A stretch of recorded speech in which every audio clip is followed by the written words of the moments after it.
Men derslerinin en yaxşısını tanlayman. En yaxşı ahang, en yaxşı o'quvchi.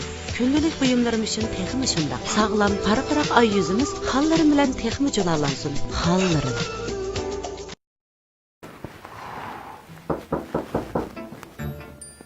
Kimdi bu? Voy, yaxshimi qo'shnim?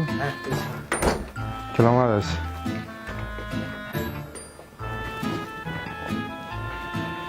Ha, qanday qadar kelib qolsa bu? Albaylıqqa pastda uchrashqandingmi? Bilasanglar kiringlar. Ko'rishib to'laydigan to'g'ri. Shu o'xshaydi deb mashtaga kiribdiman. Adash qulim qo'shilar o'zi uchrashqani deydigan bir takalluf so'zi bu.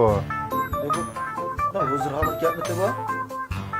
Odatda deydigan so'zlar ku normal qoida. Kısaca aldamchi kazzab cancel masala. İşim bor adam meniki bikan. Kiringlarga deb. Bu Qiziq